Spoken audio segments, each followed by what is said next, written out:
The Nigerian National Petroleum Company Limited has revealed an ongoing sabotage campaign by internal and external actors aiming to derail its transformation into a transparent and performance-driven institution.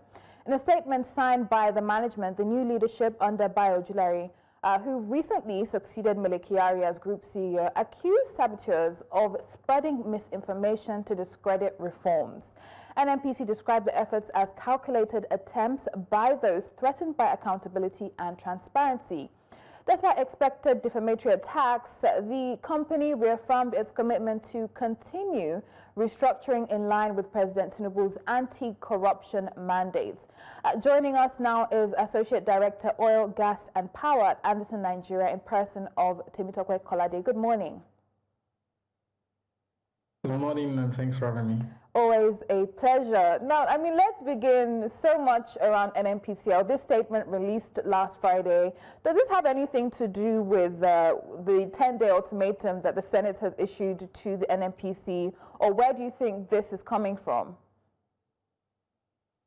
Well, if you ask me, we've got to ask the GCEO of NNPCL if indeed it has something to do with it. And that's what I guess most people will be calling out for, to say, can you tell us who these faceless, saboteurs are, so to speak? But I think it's more than that when we look at the reports that the NNPC boss tried to give, that they also have people internally and externally trying to push against. And I don't think it's out of place when you think about how change is always resisted, apparently because there are vested interests here and there, and it's not. I think that it's also going to be very simplistic for the GCU to think that change would come, reforms would come without some sort of resistance. It's always like that because there are people who have benefited from the way the system has run up until when he is now taking over the saddle of that very huge corporation. Right, so this was pretty much anticipated, but a statement to address it. What are your thoughts on how this is being handled so far?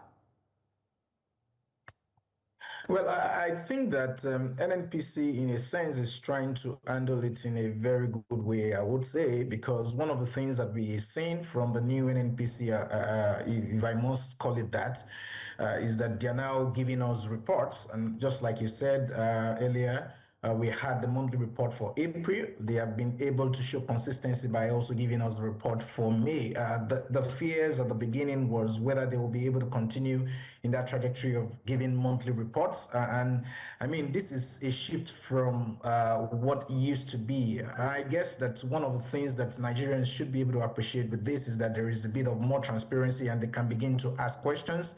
The devil, they say, is in the details, but it's good when you then have a picture of things and you can interrogate the numbers, rather than when things are shrouded in secrecy and you cannot even ask questions whether things are being done right or wrong.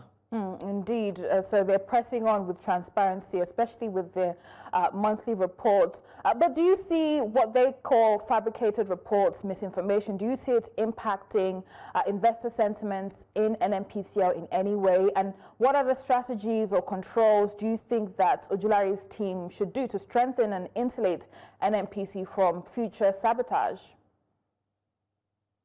Okay, yeah, the fabricated reports are likely to have impact, I must say, because one of the things it could do is to erode trust and confidence in the change or the reforms that the management of NNPC is trying to embark on, if indeed they're embarking on it, right? But then, like I mentioned earlier, when you're ready to make change, you should also expect that there will be people who have benefited from status quo and they wouldn't want those changes to happen. So you must be ready to fight those. There is also the perceived risk and the likelihood of reputational damage and market volatility as well. But those are issues that I think those who are familiar with the oil and gas sector in Nigeria for well enough would understand that there is always that discounting that is done by even international investors when they have to do with Nigeria, right? The question is, can we increase our credit rating? Can we improve our credit rating? Is there a likelihood that those fabricated reports, so to speak, would then begin to have some sort of impact on how the markets see the NNPC that wants to be market facing and market going forward? Right. That likelihood is there, but there are things they can do to manage those risks. The fact that the hand of government is very strong within that business in itself exposes it to certain regulatory risk.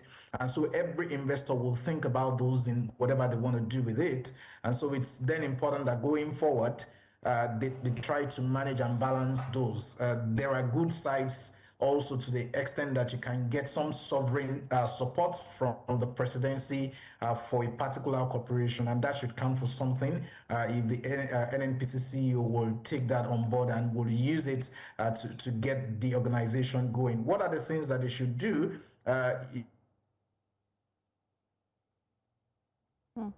I mean, hopefully we're able to get more from him just when it was critical to get suggestions on what the NNPC and perhaps the Ojulari-led team should do. We know that, various government enterprises have handled such things like this. We saw how the CBN governor, when he came in, handled such situations. And hopefully we'll get more from Temitope Kolade on perhaps the direction the NNPCL should go going forward. And of course, we'll get into their reports.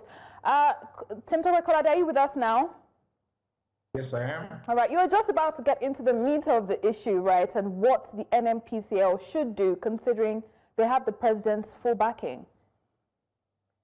Thank you very much. Like I said, one of the things that the NNPCL should be doing is that because they've got that sovereign power backing them up, there is a lot that they can do differently. Can they ensure that there is clear protection for potential whistleblowers? Because again, there is no organization that will not face its own opposition, but then there should be people who are serving the interest of that organization, and there are clear ways to ensure that they are protected against saboteurs, if indeed there are. And I wouldn't say that there are not, by the way.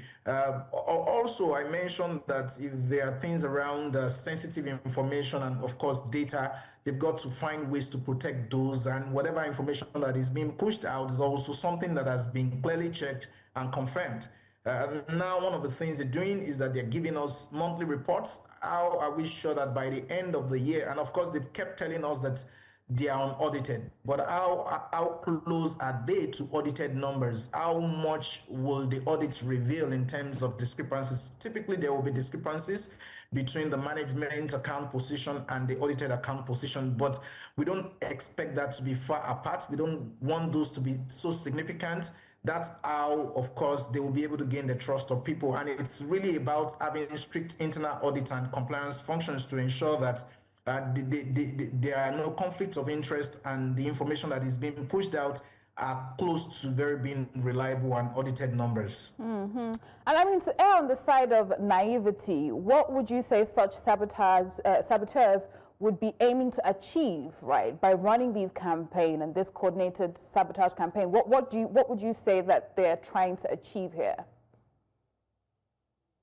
Well, we know that typically in every government institution in Nigeria, there is always that exposure to some secrecy, to some likelihood of under the table conversations and dealings, right? And you can't write those off as to whether those were happening before and may still continue now. And there are people who have always benefited from the way a system has run, to the extent that, by the way, the fact that you've even said, I want to begin to publish accounts, means that I'm going to be having information. We know that there is already an issue of, this particular trillion naira that was not accounted for at some point over the years from 2017 to date, and what has then happened.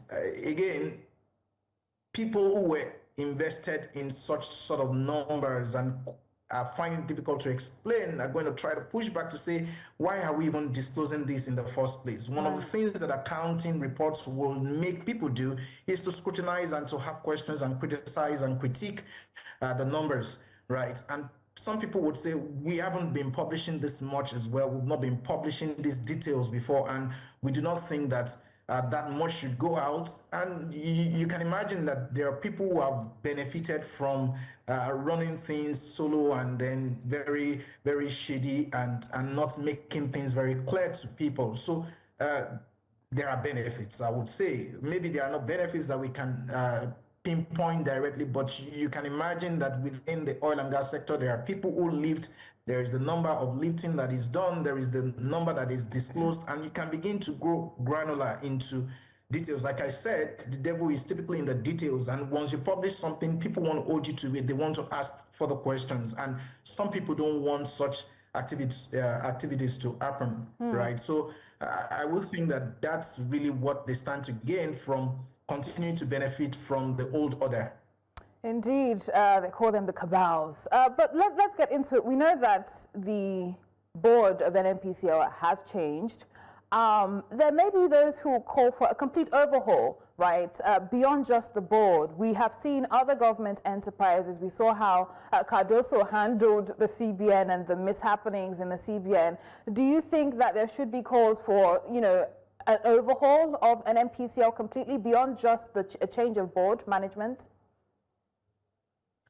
Well, I think that change also has some sort of resistance, and sometimes the resistance that you get in change is something that the change maker needs to bring on board. And that's what management practitioners will say to you, that even when people try to resist change, there could be validity in their resistance. And what you've got to do as the change maker is to take a listen at what they are saying and see how you can take it on board and ensure that you build a robust change that brings everybody together, right? Some people would have to shape out, no doubt. Some people would have to stay because they have institutional knowledge and they would help to get to the root of the matter and get things going. Because no matter how brilliant or how intelligent a leader is, you would have to understand what the people that you have on the fields have been doing, right? And so the shakeup that might happen may not necessarily stay at the management level, I must say, but then when you then want to begin to trickle down, it's not going to be an immediate thing, because nothing happens just in a jiffy. It's going to happen over time. And more importantly, at some point, NNPC might need to start providing the public with information as to those that they refer to as faceless actors when they are able to get at evidence. But at this point, I'm not sure that very many Nigerians will take it seriously when you just say they are faceless actors without giving specific names of the people who are trying to detract you and what exactly are they trying to do. So name names.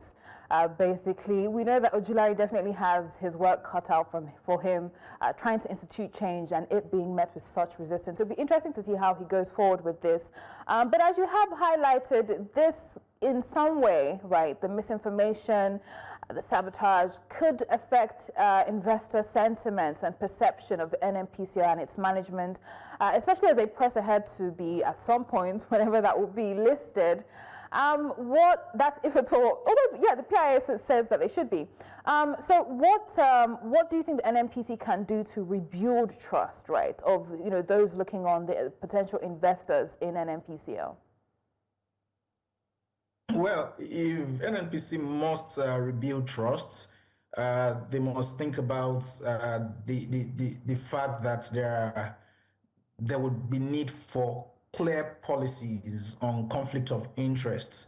There are times that you would see different people trying to play certain things in their own, play into their own courts, right, for selfish reasons. And there has to be clear policies that can be implemented at the highest level. Governance is something that the NNPC has to pay very close attention to, and it must be something that they will always recall, that they need to give account to Nigerians and they're not running that entity all by themselves and for themselves, right? It's also important, like I mentioned earlier, that information security has to be taken seriously if they want to rebuild trust. They have partners that are dealing with them, and some of them put a lot of money into the business that they do.